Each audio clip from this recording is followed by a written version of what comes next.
നിങ്ങളുടെ favourite shows ഇനി ഒരിക്കലും മിസ്സാവില്ല. ഇപ്പോൾ C5 കാണും നിങ്ങളുടെ ഫേവറേറ്റ് ഷോസ് തികച്ചും സൗജന്യമായി.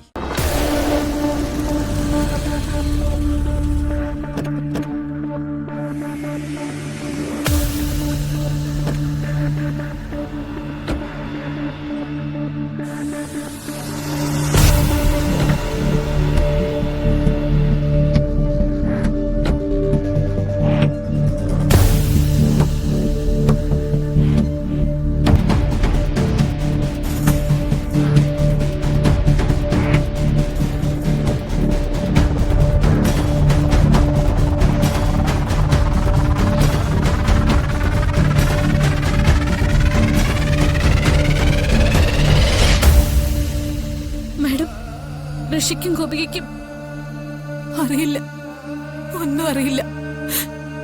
24 മണിക്കൂർ കഴിയാതെ ഒന്നും പറയാൻ പറ്റില്ലെന്നാ ഡോക്ടർ പറഞ്ഞു. ഇനിയെല്ലാം മുകളിലിരിക്കുന്ന ദൈവത്തിന്റെ കൈകളില. ആരെങ്കിലും അകത്തുകാരെ കണ്ടോ? ഇല്ല, ഇതുവരെ ആരെയും അകത്തോട്ട് കയറ്റിയിട്ടില്ല.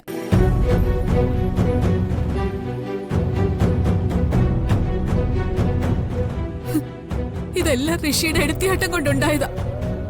ജാതകദോഷമുള്ള ഗോപികയെ വിവാഹം കഴിക്കരുതെന്ന് അവനോട് കാല് പിടിച്ച് ഞാൻ കെഞ്ചി പറഞ്ഞല്ലേ, കേട്ടില്ലല്ലോ.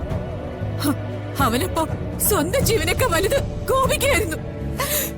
എന്നിട്ടിപ്പ എന്തായി?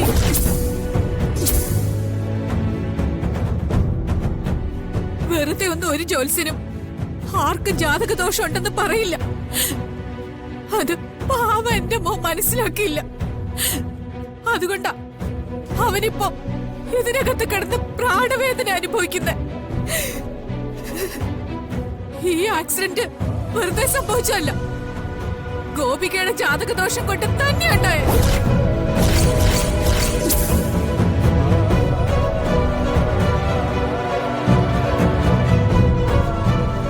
എന്താ അങ്ങനെയല്ലെന്ന് ദേവികയ്ക്ക് പറയാനാവോ?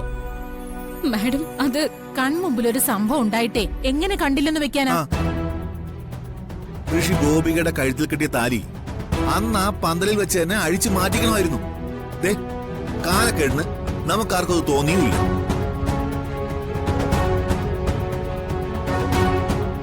ഞാൻ പറഞ്ഞതാണല്ലോ, അപ്പോ ആരും എന്റെ കൂടെ നിന്നില്ല.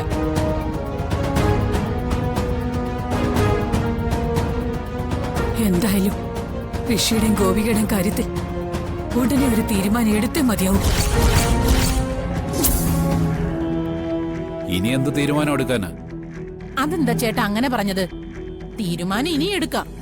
നമുക്ക് വലുത് നമ്മുടെ ഋഷിയുടെ ജീവനല്ലേ. എന്നാ പിന്നെ നീ എന്താ മനസ്സിൽ കാണുന്നെന്ന് പറയും.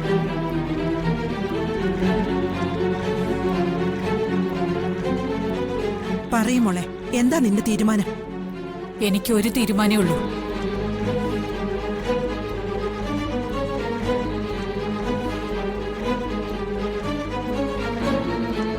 ഋഷി ഈ ആശുപത്രി കിടക്ക വിട്ടെഴുന്നേറ്റാൽ അടുത്ത ദിവസം ഋഷിയും ഗോപികയും തമ്മിലുള്ള ഡിവോഴ്സ് നടന്നിരിക്കണം.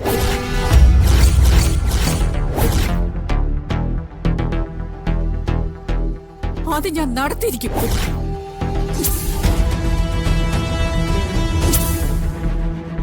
ഡൗൺലോഡ് ചെയ്യൂ C5 ആപ്പ്. കാണൂ എല്ലാ എപ്പിസോഡുകളും സൗജന്യമായി.